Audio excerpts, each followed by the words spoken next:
Good morning and welcome everybody to today's program. We're really excited that you've joined us. We're going to brief you today on our latest landmark research report called Grid Ready. This is the latest in a series of research that we've been doing on electrification. And the research that we do at Urban Green is really meant to fill market gaps so the market can act, and also to inform public policy. And I can tell you Grid Ready is already doing both, and particularly for Local Law 154, which is a new phase out of fossil fuels and new construction. Grid Ready played an instrumental role in helping to brief the City Council as it considered that legislation that was enacted into law just this past December. So far, 1,199 people have downloaded the research report. So we know it's helping the market think through these issues. And we're really pleased to brief you on the results today. And with that, I would like to introduce our first speaker today, who is Dorian Harris. She's the president and CEO of NYSERDA. Doreen's going to provide some framing remarks for today's research. And Doreen, welcome. We're so grateful to NYSERDA for its support for this research and support over the years for our work at Urban Green. Let me turn the floor over to you. Great. Well, good morning, everyone, and thank you, John, for the kind introduction. As John mentioned, I'm Doreen Harris. I'm the president and CEO of the New York State Energy Research and Development Authority, or NYSERDA. We're the state's clean energy agency. And I am very excited to be here this morning for this discussion and to talk about what I believe is an incredibly valuable product that the Urban Green Council's Grid Ready report represents. Specifically the findings of that report and specifically what they mean for our state's building electrification efforts. And as you may have heard, Governor Hochul in her State of the State address earlier this month set a very ambitious new goal to achieve 2 million climate-friendly homes in New York State. This is an ambitious goal that I have every confidence we are well positioned to achieve together. And this report from the Urban Green Council presents findings that help very much to advance our work in this area through real data and modeling of New York City's 1 million plus buildings to forecast the impact of building electrification on the local grid. The Grid Ready report validates what we've known to be true, that the electric grid has the capacity to support the state's nation-leading clean energy transition as we advance the Climate Leadership and Community Protection Act goal of reducing emissions 85% by 2050. It is, to me, further confirmation that we are on the right track, while at the same time underscoring the urgency of electrifying now as we continue to make gradual and consistent investments in grid upgrades to improve reliability and increase power capacities available to customers. With many of our 6 million plus buildings here in New York still burning fossil fuels for heating, hot water, and other uses, the speed and scale of building efficiency upgrades and electrification must accelerate dramatically to achieve our goals. It's easily an order of magnitude difference versus our current actions. And the use of efficient electrically powered heat pumps as an alternative to on-site fossil fuel combustion is a key strategy to reduce carbon emissions in homes as well as larger facilities, while energy efficiency investments, energy storage, and load flexibility in buildings will certainly help to manage peak usage at the same time. And this can be expanded to clean community thermal networks that reach whole city blocks and business districts as well. One challenge ahead of us is fostering the technologies needed to address electrification in our state's complex building stock, particularly tall buildings. In working with developers, architects, and the industry, really, we are making great progress on this front through a variety of programs, including our $40 million Buildings of Excellence competition to advance carbon neutral new construction, and our $50 million Empire Building Challenge, through which just a couple of weeks ago, we awarded $20 million to support projects from 4 leading real estate groups who will be pioneering solutions for the high-rise buildings that have the potential to scale, certainly beyond this initial cohort. Our New York State Clean Heat Initiative encourages the adoption of energy efficient heat pumps for heating and cooling both spaces and hot water in buildings, along with the recently announced Clean Heat for All Challenge, which is advancing cold climate heat pump technology that can better serve the needs of existing multifamily buildings and expedite the transition to fossil-free heating sources. Innovation like this is exciting, and it's going to change our buildings and the grid of the future to power them, I would say, for the better. To support increased electricity demand, we as a state, of course, are developing additional renewable generation sources, including advancing our state's position as the nation's offshore wind hub, with the infrastructure and pipeline of projects poised to bring clean wind energy to New York City. And beyond, of course, with other renewables being developed to deliver to the city as well. In short, even with our current power generation portfolio, we can ramp up building electrification now to advance our decarbonization goals with confidence that the grid has ample capacity to support increased demand and more clean energy on the way.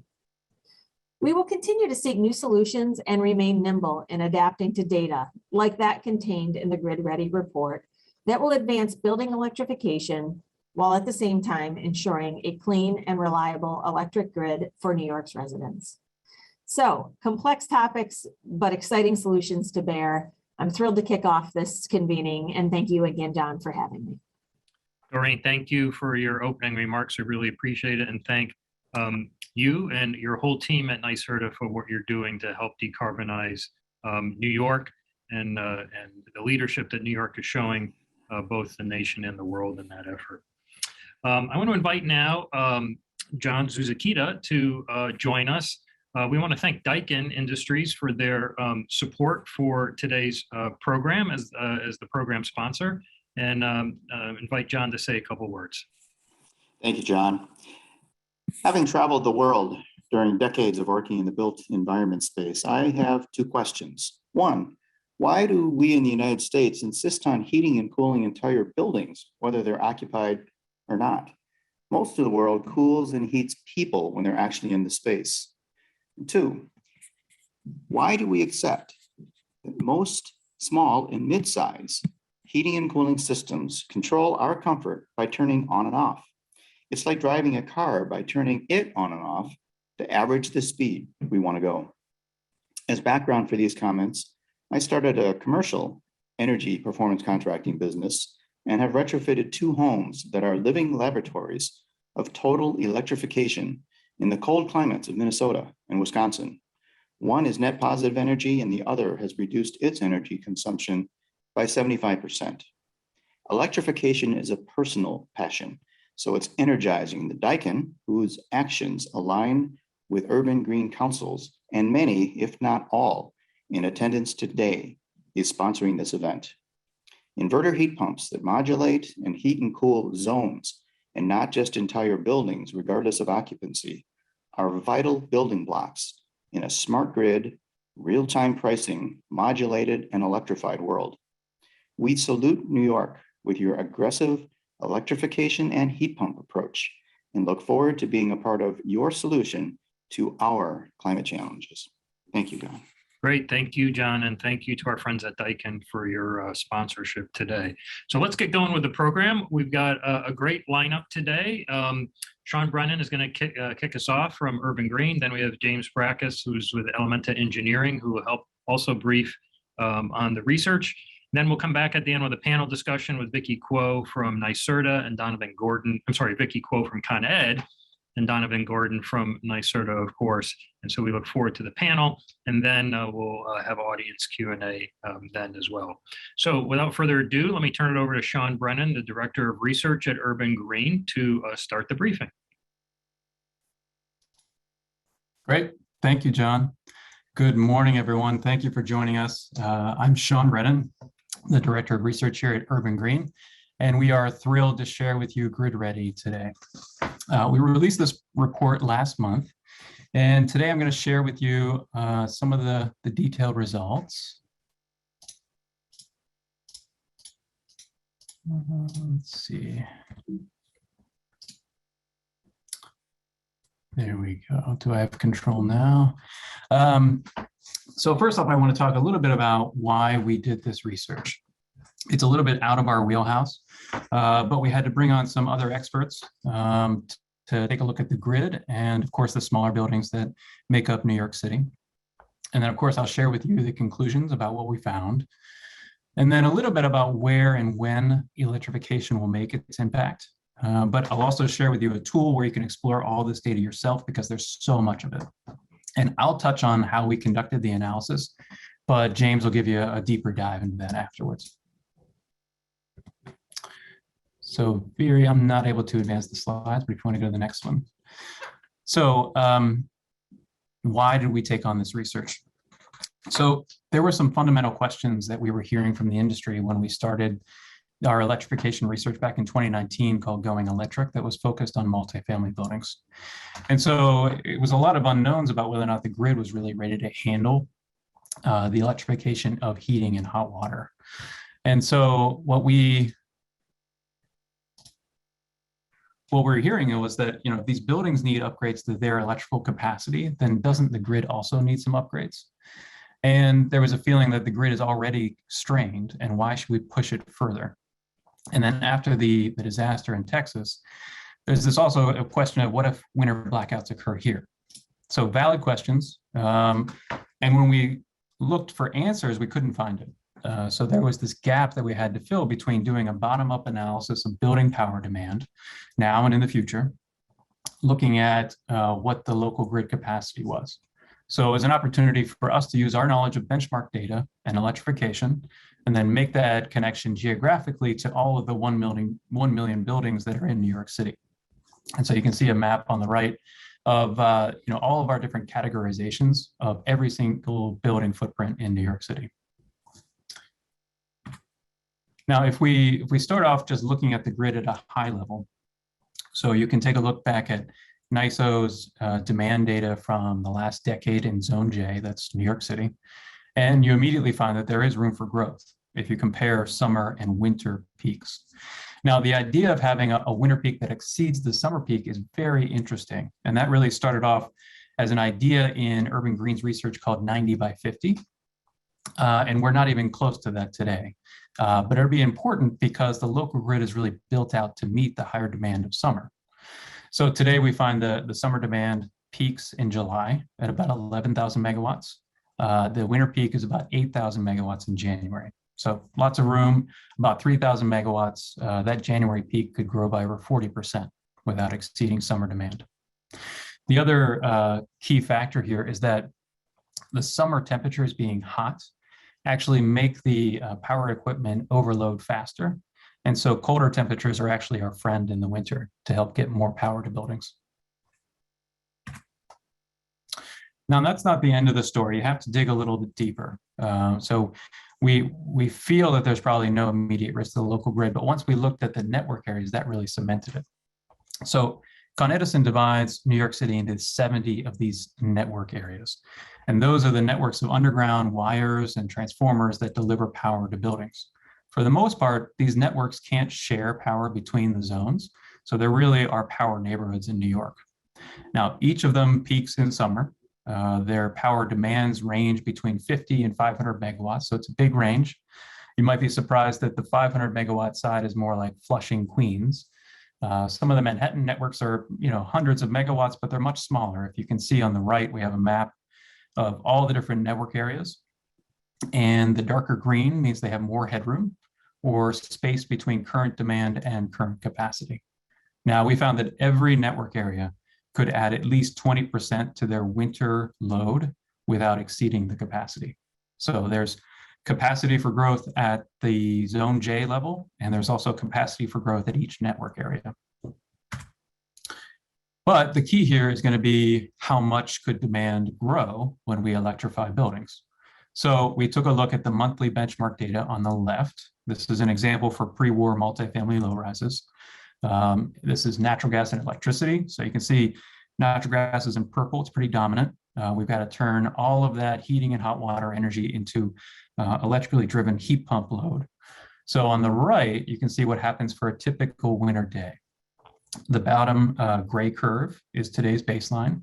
So these buildings are running at about 0.5 watt per square foot all day, not too much power use. When you electrify, you go all the way up to that orange curve on the top. So it peaks in the morning when people are taking showers at about 4 watts per square foot. So a 5 times increase. It's huge. Now, if you incrementally add in other things like efficiency, insulation, air sealing, and then storage, you get all the way down to the green curve at about 2 watts per square foot. And that maintains a pretty consistent power demand all day. So it's very important that we implement some of these efficiency and storage and control measures alongside heat pumps. So I'm going to dig a little bit deeper into that storage measure question. So if we look first at the domestic hot water side, the key here for us was to make sure that the heat pumps for hot water were not running while folks were actually taking showers.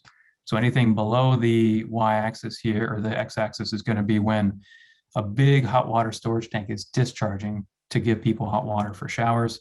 That happens in the morning, and we really find that this is going to be when peak demand occurs, early morning hours of January. So we've got to do everything we can to lower demand at that time. And then once folks go to work, or at least they stop showering, then the tanks have a chance to recharge in the midday. And then there's additional hot water storage for people to give their kids baths at night. So same kind of story if we look at the heating demand. We're going to use batteries for this load to offset some of that morning peak. Again, when everybody's waking up, turning on their heat pumps, turning on their hot water and their coffee makers. And if we layer it all together, you can see how we get to that 2 watt per square foot all day. So we've got plug loads, heating, and hot water. And then the dashed line shows you where we would have been if we only installed heat pumps, which is a huge peak and valley situation. But when you level out demand like that, it makes it a lot easier to serve the load from the grid. So that's really important, not only at the building level, but also citywide. So this graph on the left shows us today's summer peak demand, the yellow dashed line. And then it also shows us where we would be in the future once the entire city electrifies for 2 different scenarios. One we call smart electrification. That's if you do heat pumps, efficiency, controls, and storage. And the other is just with heat pumps by themselves, no additional upgrades. And so the smart electrification would increase peak demand by about 40%. So get us up to 15,000 megawatts. But if we only do heat pumps, we could more than double today's peak demand. To get up to 23,000 megawatts. So it's a huge difference in terms of how much you'd have to invest in our infrastructure. So when do we think these impacts are going to start occurring, and when will we see them?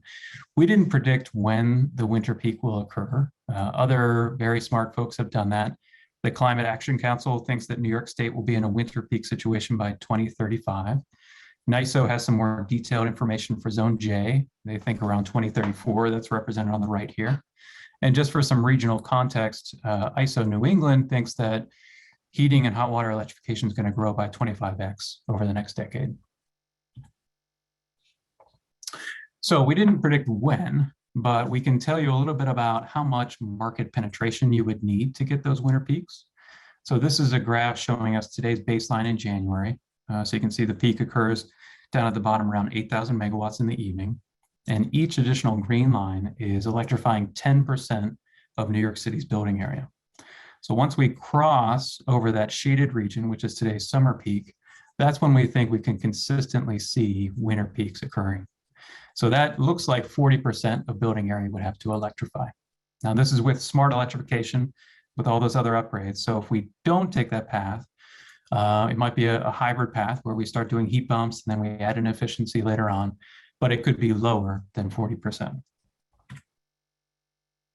So I'm also going to show you where the impact will occur first. But before we do that, I want to make sure that I familiarize you with the sequence of electrification that we took. So there were 4 different groups. And first off, we had early adopters like single family homes, low-rise residential, fuel oil users. And these are buildings that can electrify today with technologies that are available like multi-splits. The next group is going to be the high-rise residential and mixed-use buildings. We're starting to see the innovations needed to electrify these in terms of their heating and hot water. The third group, we still need some innovation. These are high-rise commercial and hospitals. Many of these buildings are on district steam. It's going to be a tougher sell to get them to electrify. And then finally, the later start buildings like modern offices that are already pretty efficient and industrial facilities that have high heat loads and manufacturing. So somewhat surprisingly, when we mapped it all out, we saw that outer boroughs were actually flipping to winter peaks first. And this is why we found it to be really important to track heat pump installations citywide. So if you look at the map on the right, this is all the different zip codes in the city. Blue means that they're now in a winter peak situation, and this is at 20% electrification. Yellow is still a summer peak. And so you can see some of the areas like the East Bronx, Crown Heights, and Jackson Heights were the first to flip. So these neighborhoods have a lot in common. They have low-rise residential buildings, but they also have low summer peaks today. So their capacity might not be as high as some of those Manhattan networks. Now, if we look at that 40% level where we think that the winter peak will happen citywide, you can see that there's a big impact of whether or not we do the efficiency and storage measures. On the left, we've got electrification alone. In the middle, we have efficient electrification, and on the right, we have smart electrification. So what we're really seeing here in orange is the grid is now constrained, or heat pumps are exceeding the capacity for the network. Green is where you still have room to grow. So Southern Brooklyn and the Bronx are really where we're going to see the impact first. But those impacts can be mitigated by those measures. So they're really important. And it's also just important to make sure that the resources in terms of upgrading buildings and the grid go to those neighborhoods that need it first. So finally, I've just shown you some of the maps that we have available, but our team worked really hard to create an interactive tool for you to explore your neighborhood or your portfolio of buildings to see where winter peaks will occur first, and then analyze how energy efficiency and flexibility could change power demand. So check out maps.urbangreencouncil.org. It's a really neat tool. I think you'll have a lot of fun playing around with it. Finally, thank you very much to our funders, the Energy Foundation and NYSERDA, and especially our research advisors who gave us so much of their time, especially Vicky Kuo and her team from Con Edison, and of course Donovan Gordon and his team at NYSERDA. So thank you very much.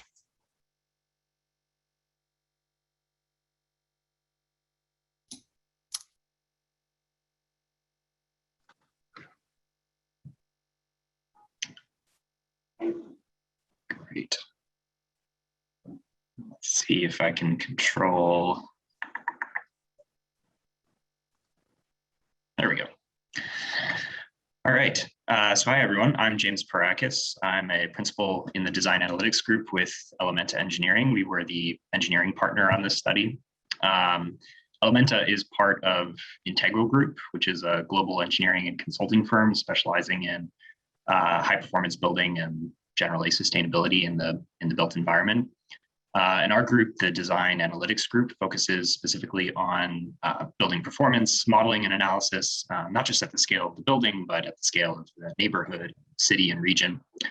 And we've been involved in a number of kind of similar studies, similar electrification studies in DC, Toronto, currently in Vancouver. But this project was kind of really exciting for us. It's a little bit closer to home. So let's go to the next slide. There we go. So in thinking about, Sean touched on a lot of the results and a lot of the outputs of the study, which is fantastic. I'm going to talk a little bit about kind of the modeling approach and some of the interesting findings that came up during the course of the analysis. So in starting to think about this project from a modeling perspective, we really wanted to build on and align with a huge body of existing research in New York City. So there have been a lot of studies in New York City, a lot of work that's already been done to understand the existing characteristics of the building stock in New York City, mostly with the objective of shaping policies like Local Law 97. So the intention as we approached this project wasn't to sort of create something completely new, but really to work within the analytical framework that's been established through this existing body of research. And so speaking of that analytical framework, I mentioned there's been a lot of work that's already been done in this space already that we built on. So specifically looking at the studies that have already been done, a lot of that has been to characterize the building stock into different typologies, really get an understanding of the energy use in the buildings. Oops, back one. Sorry. Sort of advancing one slide at a time here.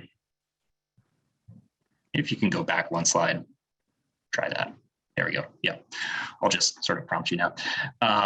So understanding the energy use and system type distributions for existing buildings. And then a lot of work in terms of understanding at a typology and citywide level, the impact of things like energy efficiency and electrification, mostly through the lens of energy use and carbon. And a lot of that has been at sort of using annualized metrics.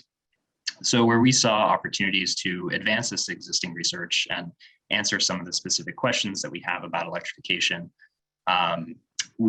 there are a few areas of opportunities. So one is expanding the set of typologies.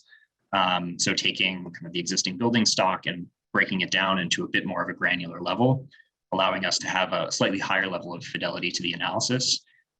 Second one was creating a tighter calibration of our energy model at an hourly resolution. So I mentioned a lot of the studies that have already been done have been looking at annualized metrics. Obviously, the goal of this study was really to take an hourly or sub-hourly approach to understand the impact on electrical demand. And then third, which I think is really important, is understanding this spatial impact of electrification and trying to understand how the results vary throughout the city at a geographic level. So if you go to the next slide. So the first step in the process was classifying each building into one of about 27 typologies Sean mentioned. There are lots of ways to do this type of classification. As I mentioned, we chose to align with classifications that already existed in Local Law 87 and the Local Law 84 benchmarking programs. But expanding some of the more prevalent typologies into sub-typologies, sub-archetypes. So instead of 1 to 2 multifamily building types, for example, we broke that into 7 or arguably 8 different subtypologies. And that allowed us to kind of tailor the modeling to the specific conditions in these buildings and generally add more diversity to the model, which is really important as you're starting to not just focus on a citywide level, but to break it down into smaller regions. So incorporating more diversity at that level is important to get the fidelity of results that we needed for the study. So if you go to the next slide. Thanks. So generally the workflow that we used, it's something that has existed in a lot of other cities to try and understand the impact of electrification. For each typology, we created a calibrated energy model, calibrated to monthly energy use, largely from monthly data from Local Law 84, at least for buildings that are over 25,000 square feet. There were some other data sets, which I'll touch on, for smaller buildings. And then use those calibrated models to study the variety of scenarios that Sean mentioned. And the final step was taking those results and aggregating to different geographies. And the two that we focused on was zip code geography and then network area.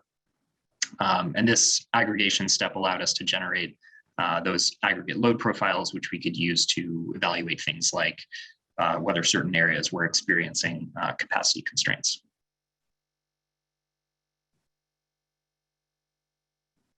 If you can go to the next slide. Thanks.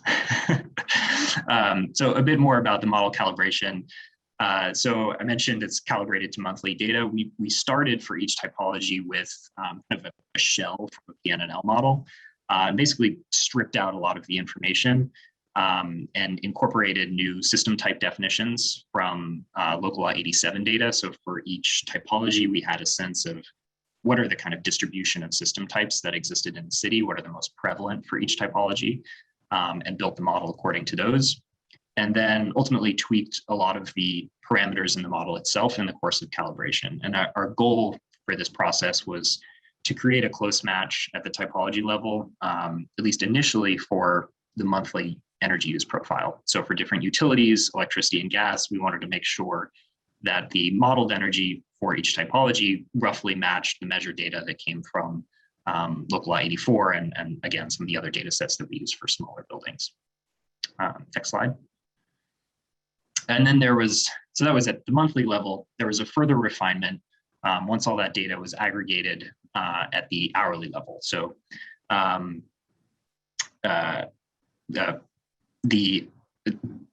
order to create the sort of hourly calibration, there were a few further adjustments that we needed to make for things like occupancy schedules, set point schedules. And our intention here wasn't necessarily to create a kind of fully calibrated, perfect energy model that represented every end use in the city. That would have been a slightly larger endeavor. It was really to create something that was directionally accurate. So we wanted to make sure that on an hourly level, the aggregate load profile that we're seeing sort of fell comfortably within the daily min and max. And I should mention here that the utility data that we were using for the calibration was from Zone J, and we made some accommodations so that we were only specifically focused on the energy for building energy use. So kind of making some accommodations for things like transportation energy and construction. Go to the next slide.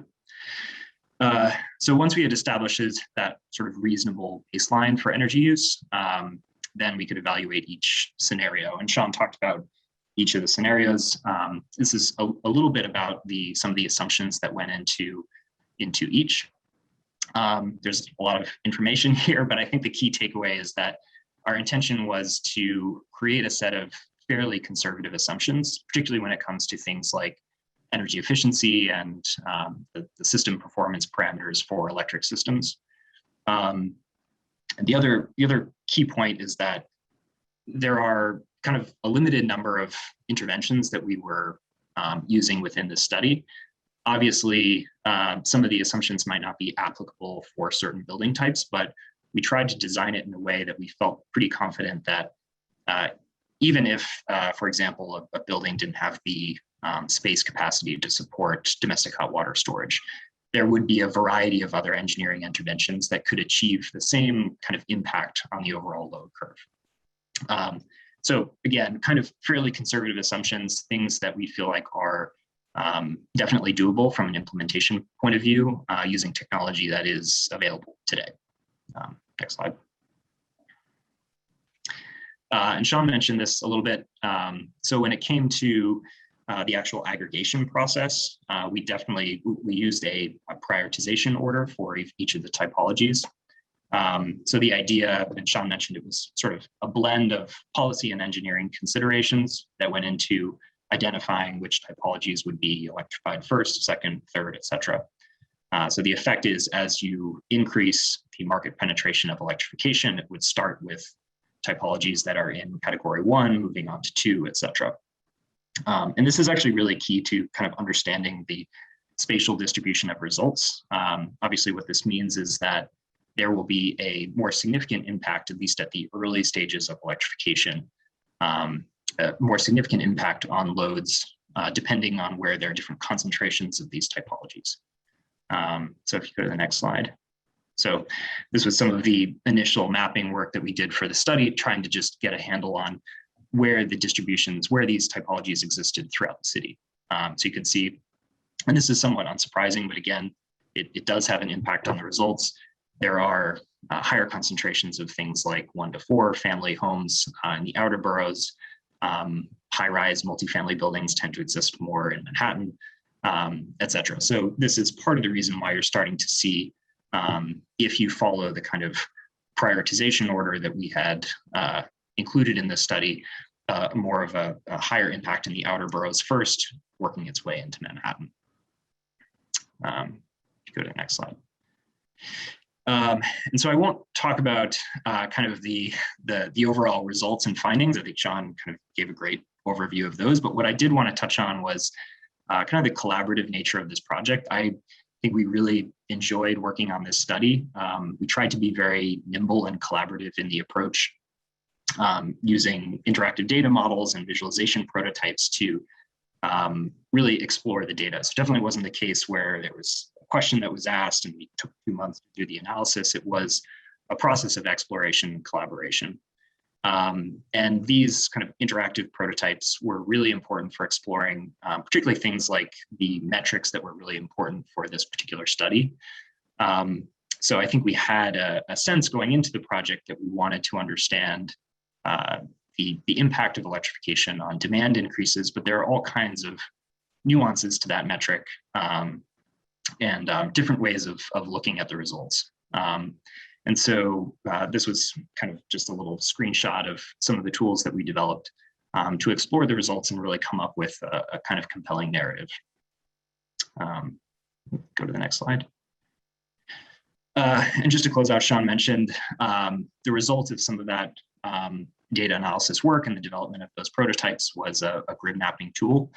And I think this was really kind of a great output that helped us explore, I think, a lot of the complex interactions that existed between kind of the nuances of a particular energy model at the typology level, those typology distributions which exist across the city, and then interactions with things like network capacity.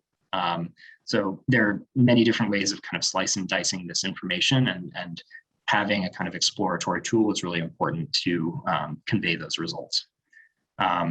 And the other kind of output of this is this clear trend of spatial distribution of results with kind of minimal risks in the early stages of electrification. And then obviously as you increase the market penetration, you start to see different impacts at different network areas.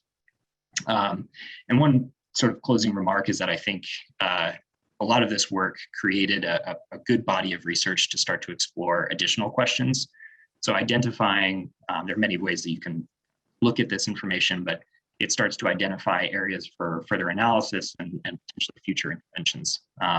So trying to take into consideration which areas can have fairly aggressive intervention of electrification, which areas might require a slightly higher priority for things like demand flexibility, overlay of things like environmental justice and distributed energy resource strategies can all be kind of come out of this type of tool and research.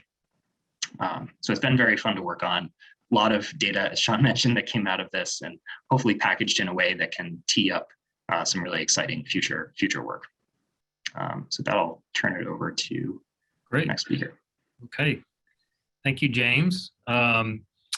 So let's invite our panel to join us with Sean and James and Vicki and Donovan. And while they're doing that, remind the audience to type your questions in the Q&A function here on Zoom. I see got a lot of questions loaded already. And you can use the Zoom upvote question if you see a question you like to move it to the top of the list. So, excellent presentation. Thank you. Welcome, Vicki. Welcome, Donovan, to the panel. Donovan, I'm going to start with you to ask a question. So, how does a report like Grid Ready fit into the work that you're doing at NYSERDA on clean heating and cooling? Well, as Director of Clean Heating and Cooling, it's fabulous. I'm the heat pump guy. We want a heat pump in every building in New York State, and our goal is to transition and convert all 7 million buildings to heat pumps by 2050. So this is important, and it actually demonstrates that we can get going right away without any fear of any tremendous or real impact on the grid. Great, thanks. And Vicki, over to you. What role does research like this play in helping Con Ed prepare for electrification? John, this report is incredibly useful. The entire process that we went through with the Urban Green team. Was just a tremendous experience.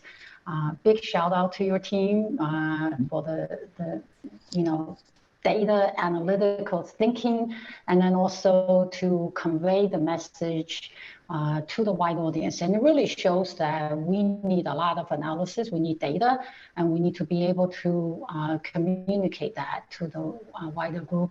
There's so many findings in your report that really reinforces a lot of our thinking, right? Smart electrification, the importance of that. And then also, tying back to our own commitment, our clean energy commitment, and that is that we need to make sure the grid is built and continue to be built for the long term to help our customers transition to, electrification. Great. And Vicki, as we think about electrification, what technologies are you most excited about that could, help the marketplace or utilities for that matter to electrify? Yeah, actually, too many. Maybe I'll just say two. I think on the building side, one of the things that we're in the process of piloting that's really exciting me is a system called SHARC, SHARC. It's a heat pump wastewater kind of extraction system. I'm just incredibly excited about that. I think we all know, there's the heating electrification, and there's also domestic hot water piece, which is more challenging. So I'm really excited about our pilot on this technology. On the grid side, the finding of this report really shows and what we need to do in managing the grid, right? Managing the building load. So platforms like DER, management systems, integrated all the way into building management systems is just absolutely crucial. So, I am excited about what we will be doing in that area to help manage the interaction between the grid and the buildings. Thanks, Vicki. And Donovan, back to you. The Grid Ready highlights the importance of energy storage, and you could see how it impacts the curves that Sean showed us, and energy and thermal storage, for that matter. So can you talk about NYSERDA's vision for deploying these types of solutions across New York? So we do have a program for battery storage, and thermal storage is included in that. However, there's a program that's under my purview, which is called the Community Heat Pump Systems Program, which is really like district systems, where we're really encouraging community scale or block by block scale installations, but including battery and thermal storage, because the more you can reduce the strain on the grid, the better. So if you have some storage or even on-site renewables and thermal storage, it just really reduces the megawatts needed from the grid. But I do want to build on what Vicki just said in terms of SHARC. SHARC's getting a big shout out today. But I want to say that what they do is process wastewater heat recovery. And we say heat pumps sort of in a general term, but heat pumps just transfer heat from one place to another, and they need a source and a sink. So it's either air or water. And what we're finding is one of the sources and sinks that's being explored is wastewater from sewer treatment plants. Great, thanks. We're going to turn the audience questions in just a second, so keep them coming. Sean and James, over to you. What surprised you most about the findings that you came up with? Sean, maybe start with you. Certainly the idea that winter peaks are going to start in the outer boroughs. Initially we were focused on Manhattan and thinking, well, that's where the densest, tallest buildings are. That's got to be where we're going to overwhelm the grid first. Until we started seeing, Con Edison has these smaller network areas in Manhattan that have high capacities to serve high demand today. And that's when we started looking at the outer boroughs and seeing the winter peaks developing there first. Great. How about you, James? Yeah, I don't think there's one thing that stood out to me. I think it was really this complex interaction of what's happening kind of at the building level and what's happening at the grid level.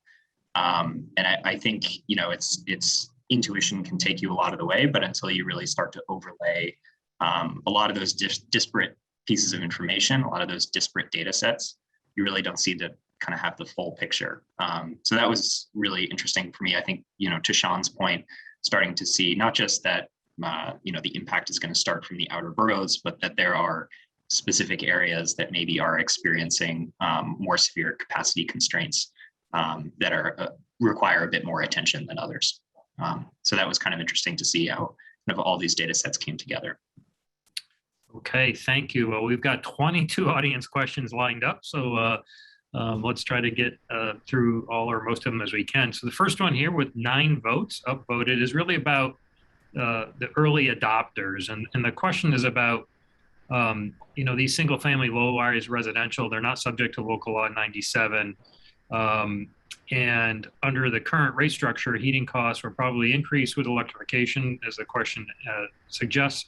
So where does this incentive come for these early adopters to electrify?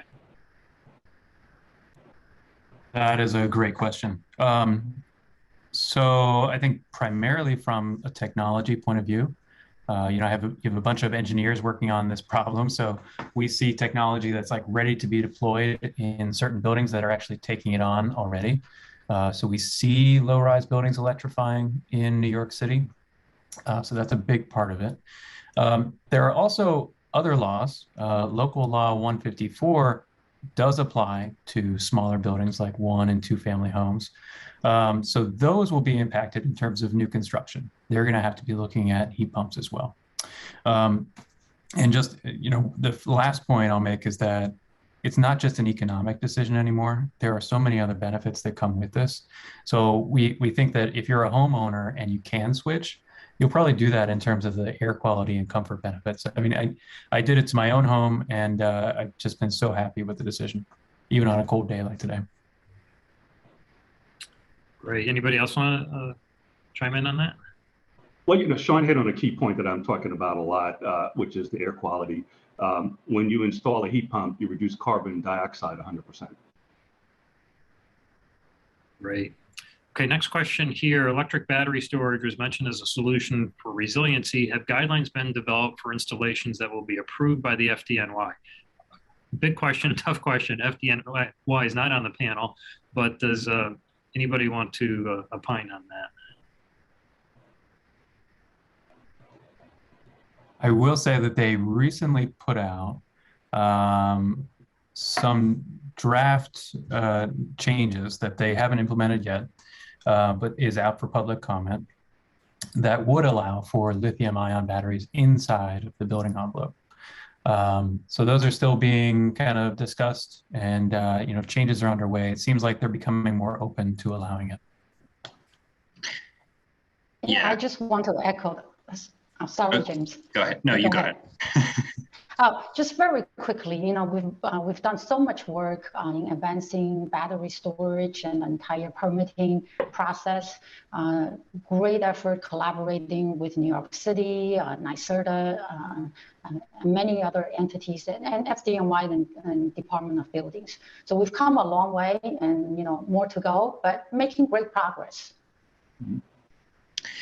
Yeah, and the only other point that I was going to make is that I know within the FDNY guidelines, there were some sort of capacity limitations, but this is a space that's changing rapidly in terms of technology. And this is a study that's not just looking at what's going to happen next year or 2 years from now, but really what's happening in 2030, 2040, 2050.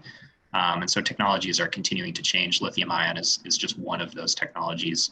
I know there are a few companies out there that claim to have some technologies that aren't necessarily subject to the same FDNY regulations. So yeah, things are changing rapidly, and I think that there's every reason to believe that we'll see more capacity available in the future for battery storage.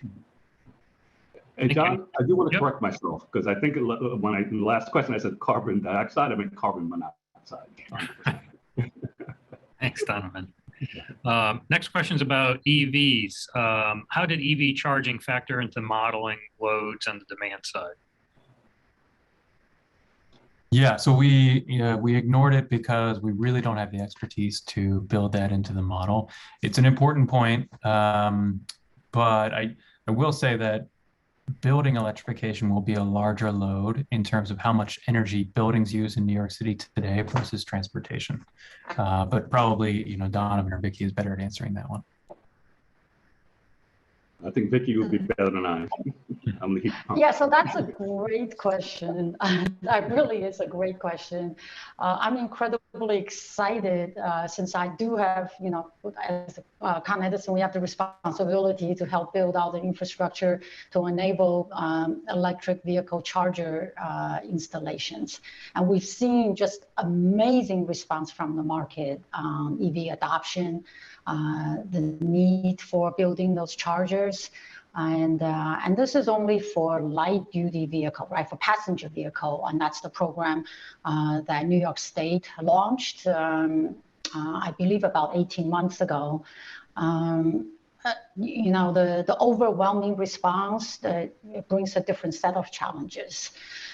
These tend to be more immediate and it impacts year round on the grid. So it will make our job of building that resilient future grid more challenging. And we're embracing it, we're doing this. I think it also opens really unique opportunities for us to think about electrification as a whole. And that's everything as the technical build out of capacity, but also customer experience. How do we face the different types of load and meet customers' needs and where customer needs it? Layering on top of it, just even looking at the impact of today for the passenger vehicles, we haven't even scratched the surface when we talk about medium duty and heavy duty vehicles, right? Bus depots, MTA, fleets, they are all going to add complexity. And so much tighter planning, much detailed planning, which is exactly what this first report, from Urban Green showed us to do. The hourly, the locational details is what we need. So yeah, so we need another report. We need more analysis. We're doing a lot of it, and we love to also collaborate. Great, thanks. Next question is about incentives, specifically around demand response generators. Regarding Con Ed and NYSERDA, any thought to incentivizing generator upgrades? So let's take that on, but also let's also expand it just to talk about, how Con Ed and NYSERDA are thinking broadly around incentives to support electrification overall. Okay, I'll kick that off, Vicky.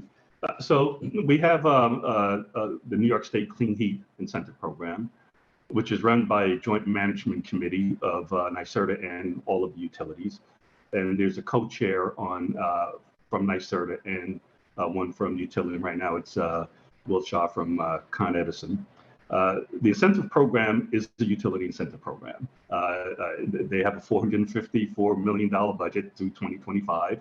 And, Con Ed has actually done very well and almost exhausted their budget and hit their 2024 to 2025 goals. So we have to figure out how to give them more resources. But it is their program. We provide, private advisory support. And what we're trying to do is integrate NYSERDA's $230 million market development plan into the incentive program where we can leverage that, because we're looking at workforce development, marketing, supply chain, all these things to try to build market capacity and find ways to leverage and integrate that with utility incentives. Yeah, so on the generator, so I think generators today can participate in our demand response program. There are limitations, obviously, emissions related, a lot of environmental limitations. So there's going to be a role, limited role. I think it's a good question that we should think about what type of upgrades and whether demand response programs, built for the future, meeting all the local laws, can play an important role. So I welcome detailed discussions on this. I think whoever has asked the question, feel free to reach out to me, maybe through Urban Green, and we'll discuss in detail. Okay, next question up, we already answered on EV charging. So the one after that is, were climate change impacts considered when modeling the anticipated summer and winter peaks, i.e. hotter summers and warmer winters? So no, we had to use the weather files that were available to us. So that was not considered. But I can tell you that another surprising result we had was that the cooling load may actually decrease as we start to implement some of these efficiency and storage measures. And on the winter heating side, it's unfortunate that winter might get warmer, but it would only make the load smaller on that side. Okay. Next question is about steam. It says, for customers that use steam to cool and heat and can't handle electrification of cooling and heating, will building owners be responsible for the cost of upgrading the vaults? So let's answer that question first, but then also interested in the panel's just thoughts on the role of steam and electrification overall.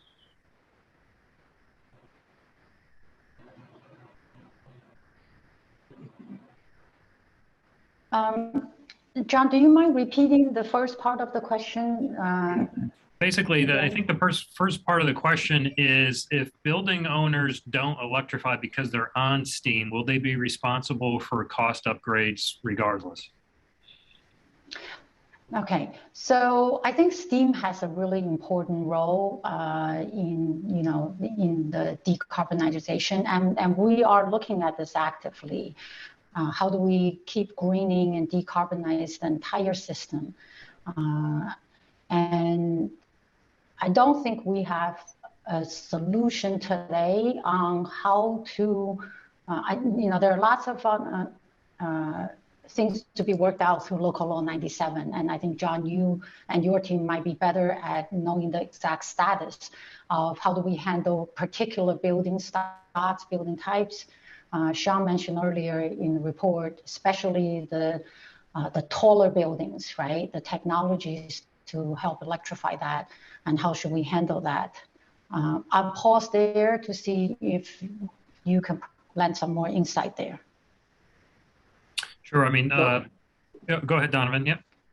Well, as far as steam, I'll just let you know that part of my community heat pump program, the Rochester district heating, which is a small steam heating district up in Rochester, is doing a feasibility study as we speak on how to convert their district to clean thermal. They're looking at geothermal and maybe some river water to provide heating and cooling.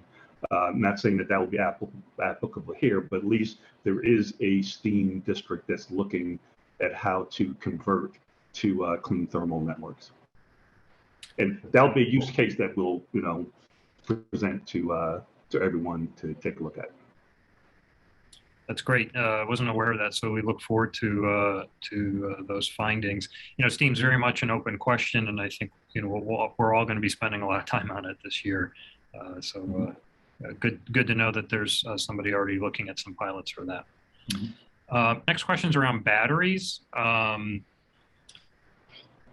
What can and should be done at the various regulatory levels, local, state, and federal, to make batteries more realistic for pre-war multifamily buildings?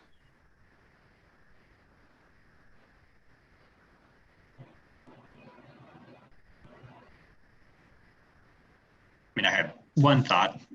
I'm certainly not probably the expert on this panel on this, but one thing that came up in a talk that I was giving recently is really just the idea of pricing signals. Just thinking about battery storage and demand flexibility in general, I think if you have clear pricing signals that are built into the system, it'll make those systems more economically viable. So yeah, I think that's sort of one thing that can happen at a larger scale that would really impact the deployment of these, not just battery storage, but other demand flexibility technologies. I mean, cost is always, an important consideration. Are there other barriers to battery deployment beyond cost that we should be thinking about?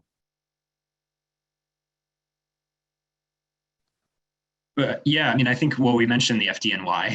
I think in New York City, it's having batteries. It's ultimately a space consideration. Battery storage takes a lot of space in buildings, and oftentimes in New York City, the only location is within the building envelope, and that's obviously subject to fire regulations and whatnot. So yeah, I think space, fire, these are all constraints that you have to work within. But there, I mentioned there are a variety of different ways of thinking about that. I think there are, of course, technologies that are coming down the pipeline that have different chemistries, different battery chemistries that are safer. There are ways of potentially thinking of, this gets actually to the conversation about steam, not necessarily kind of treating each building individually, but looking at opportunities for district energy systems, which might open up opportunities for siting batteries in a more centralized location. So you get all the benefits of that demand flexibility on the grid or within localized grids, but you don't necessarily have to worry about all the engineering details at an individual building level. And I'll just add, if you're really looking at pre-war, post-war multifamily buildings, an easy way to start is just thermal storage. And if you're going to do a new domestic hot water system, make it a bigger storage tank because that'll make it a lot easier for the heat pump to run off hours. And that's going to reduce your peak demand. Yeah, 100%. Storage and controls, I think, will make a huge difference. Okay, next question's around really resiliency, and the questioner notes that electrification means, no fuel diversity. So let's talk about the risks from a resiliency standpoint of moving everything to the grid, particularly for the safety aspect in the winter of and the risk mitigation that's needed there. Well, it's another great plug to have efficiency built in. So, I mean, you've got to make sure the building envelope is going to be able to have people shelter in place for at least a day. But I'll also just, remind folks that for the most part, high-rise buildings can't operate their heat system, whether it's fossil fuel-based or electricity-based, in a blackout. Hydronic and furnace systems cannot circulate the heat. And a steam-based system probably can't operate the controls in the blower it needs to operate the boiler. So it's not just a consideration for heat pumps, it's a consideration for all of our buildings. Yeah, and I will add to that, right? So when we think about electrification, there's the capacity issue, but then there is also the resiliency and reliability issue. We're constantly talking about designing the grid so that we could handle a really reliable transition. The reliability requirements in the future is going to be different from the past. Obviously we're very proud of our reliability record, but how do we really think through the future, the sizing of the grid, the automation of the grid, and then the level of reliability that we need to build, which really reinforces that we need to really invest in the grid, even though we have headroom today, and we need to invest so that it's not just the capacity, but it's also the reliability. That's my 2 cents. Yeah, a couple of things that some of the municipalities are looking at throughout the state. One's called Resiliency Zones, or places of refuge, where a school, a convention center or something like that, school, big building, cafeteria, gymnasium, you can house folks. If there's a real severe extreme weather event, folks can go to there and have some comfort. You have renewable energy there. The other thing is hopefully once we get some of this infrastructure money in, we're tearing up roads and rebuilding that infrastructure, utilities would have some of the resources to put some of their wires on the ground. Once it's on the ground, it really significantly reduces the chances of outages, because most outages are what wires freezing up and falling, or trees falling on the wires. So that could be of help as well. Okay. Next question here is about split incentives. And the questioner is asking if there's an equitable formula in reducing rent in situations where gas and oil heat, which is typically paid by the landlord or the building owner, now shifts over to electric, which then is paid by the tenant. What considerations are underway as you think through that dynamic?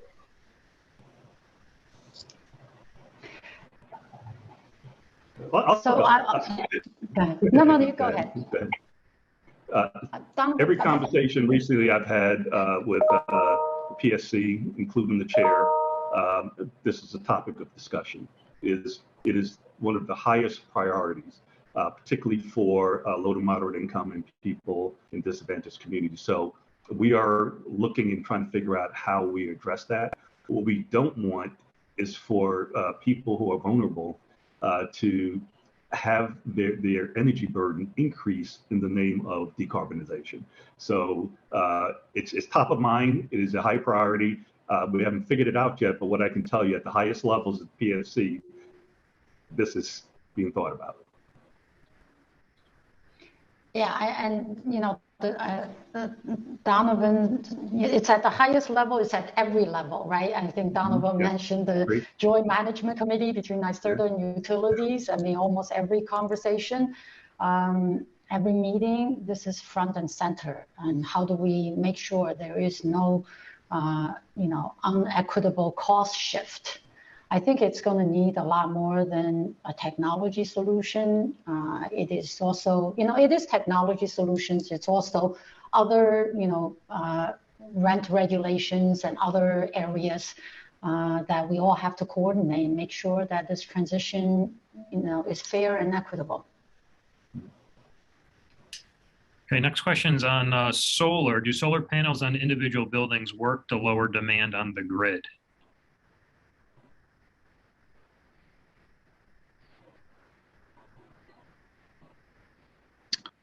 Yeah, I can take this. We didn't include solar in the study. I know that wasn't the question, but the answer is yes. I think if they're designed in the right way, and the controls are set up, and you have circuitry right, and you include a small amount of storage coupled to that solar, absolutely. I mean, it reduces the building's demand, which will have an effect on the grid. I mean, there obviously is a case where if you're just using solar, and you're in a situation in a winter electrification scenario, when the solar is going to be providing its benefit, it doesn't necessarily result in the peak demand.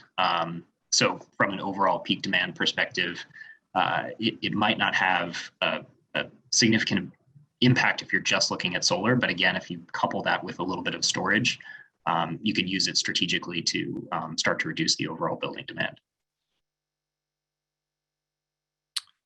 Okay, thank you. Okay, I saw an interesting question here. Let me keep moving along. Question about,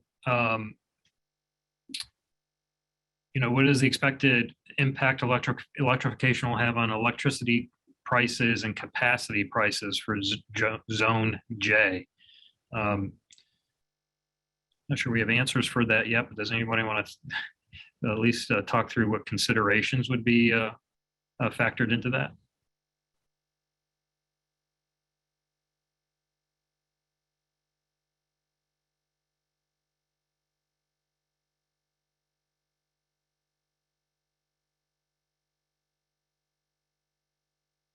Anybody?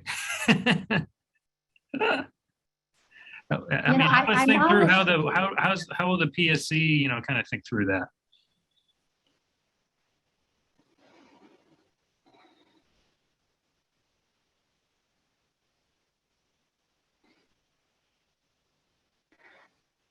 I'll be honest with you, I'm not a wholesale price expert, so this is a little bit out of my knowledge base. I don't know if we could phone a friend somewhere. We haven't thought about that yet. If we were in person, we probably could, someone in the audience. We should have a free phone a friend. We'll build that into the next program. That's fine. Question here about where can one read about the comparison benefits of heat pumps versus geothermal wells for retrofits?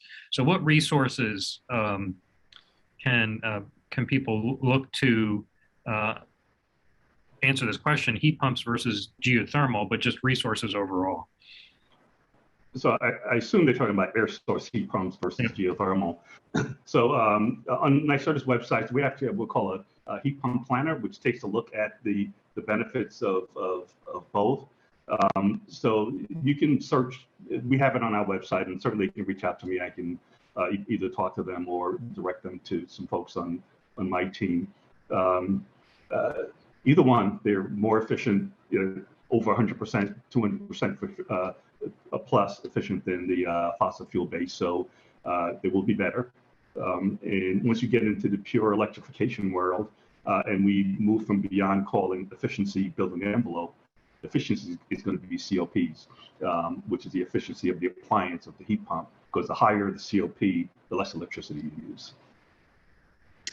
Yeah, and I would just, so I assume by geothermal you meant geo-exchange, and if you're comparing like an air source heat pump to a geo-exchange system, I think, again, not to sort of push the technological burden continuing into the future, but particularly with air source heat pumps is an area that's changing quite rapidly, and there's been a lot of advancements in cold climate air source heat pumps. So the efficiency is improving continually year after year. I mean, there are thermodynamic limits to that efficiency, but we're seeing a lot of technological change and improvement that are making things like air source heat pumps, which traditionally haven't really performed that well in cold climates, much more viable and much more capable of handling extreme cold weather events.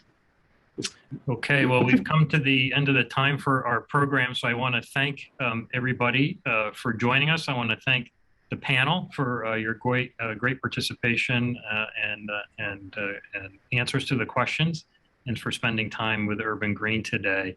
One final shout out, next slide, to our sponsor, Daikin. Thank you for making today's program possible. We appreciate that. And just a final thank you to the audience. We appreciate you spending time with us today. We hope you found the briefing to be helpful, and join us in our support for electrification as we help to decarbonize our city. Stay safe, and we'll see you at our next program.